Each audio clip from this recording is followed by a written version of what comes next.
Dejamos establecido una vez más aquí lo que ya empezamos a entender como central en la problemática de lenguas minorizadas. Si quieres lenguas vivas, lucha por los hablantes. Desde la posición teórica recuperamos la noción de agencia en la planificación lingüística como una perspectiva innovadora de participación de los hablantes en asuntos relacionados con la lengua. Hay una nueva etapa de planificación lingüística en esta época de reconocimientos de los derechos lingüísticos dentro de una concepción ecológica de las lenguas. En el centro de atención de este paradigma ecológico de las lenguas no está la lengua como tal, como un ente inerte, como un objeto. En el centro de la atención está el comportamiento lingüístico y la identidad de los hablantes. En el nuevo panorama de políticas educativas y de reivindicaciones étnicas se han puntualizado 3 orientaciones de tratamiento de la lengua en la educación. Lengua como problema, lengua como derecho y lengua como recurso. A través de la primera orientación, subyacente a programas de educación bilingüe de transición, se intenta resolver problemas educativos relacionados con la presencia de niños de lengua materna distinta a la lengua hegemónica. Y es un proceso de bilingüismo sustractivo el que se emprende, marcado por la progresiva pérdida de la lengua materna en beneficio de la lengua dominante, en este caso castellano. La segunda orientación de lengua en la educación, lengua como derecho, rige en programas de educación bilingüe de mantenimiento y busca incorporar las lenguas de los alumnos en la educación a partir del principio de protección de grupos minoritarios y pueblos indígenas, tal como se refleja en los artículos que les he leído de la Declaración Universal de los Derechos Indígenas. En la orientación lengua como recurso, la diversidad lingüística se considera como un recurso social que debe fomentarse en beneficio de todos los grupos de la sociedad. Los monolingües en castellano y los bilingües lengua indígena castellano. Hasta aquí hemos resuelto la eventual duda de por qué enseñar las lenguas indígenas maternas, el derecho a ello, sin que hayamos siquiera recurrido a las razones cognitivas, afectivas, educativas.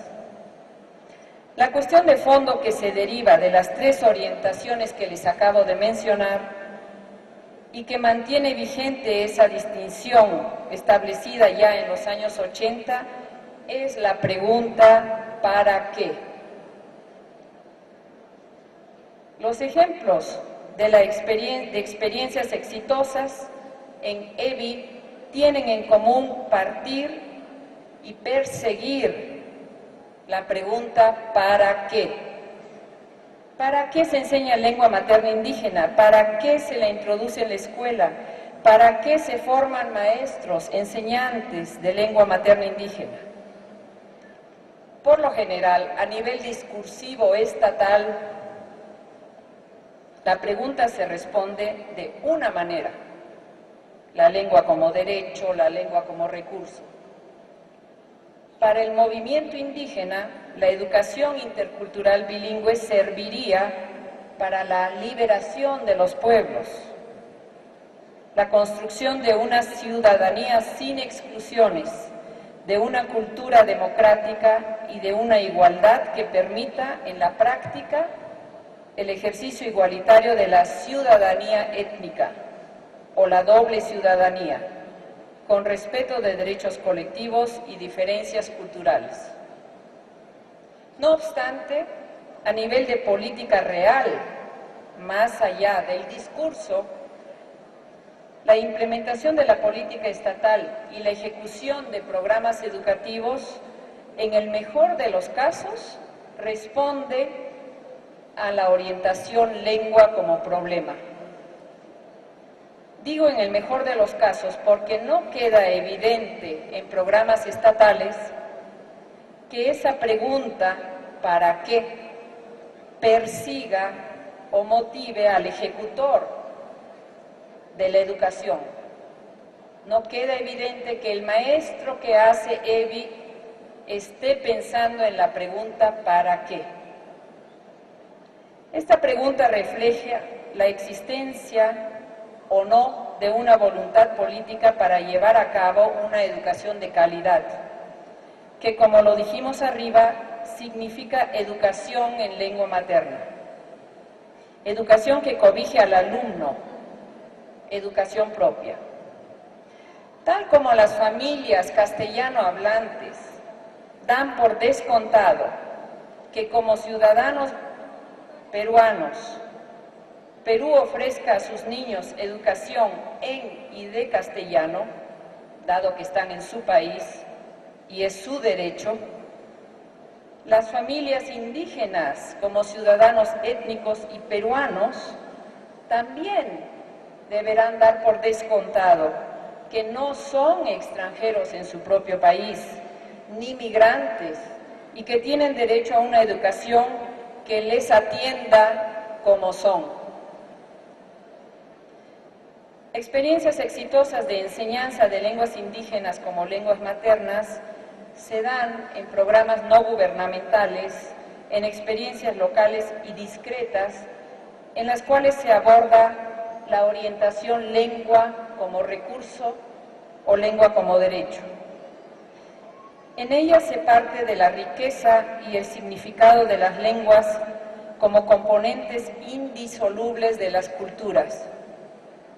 Experiencias en las cuales las lenguas son medios para un fin, instrumentos de reafirmación étnica, cultural, productiva y territorial, fortalecimiento de la identidad colectiva e individual, con el fin de potenciamiento político como pueblo. Programas creados y llevados adelante con las organizaciones, las comunidades y las familias. Racionalidad y propósitos en consonancia con la Declaración de los Derechos Indígenas. Podemos nombrar en esta línea de programas de educación inicial y primaria en los Andes peruanos, a CEPROSI, a Tarea. Podemos nombrar a programas de formación de maestros en la selva peruana, Formaviap, y en Chiapas, México, la Unión de Maestros de la Nueva Educación para México. Dedicarnos a la pregunta ¿para qué? La enseñanza de y en lengua indígena nos permitirá atender a su vez la creación de una pedagogía pertinente a las características propias de las lenguas indígenas. Pues si se trata de la enseñanza de las lenguas indígenas para desarrollarlas y para empoderar de ese modo a sus hablantes, fortaleciendo su identidad, su proyecto de vida, debemos apuntar a su diferencia antes que a su desigualdad. Tendremos que partir por saber cómo son las lenguas indígenas y qué permite fortalecerlas. En cambio, si el para se refiere más bien a una mejor y más fácil adaptación al sistema educativo hegemónico, a superar un supuesto déficit con el consiguiente desplazamiento de las lenguas y asimilación al castellano, partiremos más bien por la práctica de enseñanza del castellano.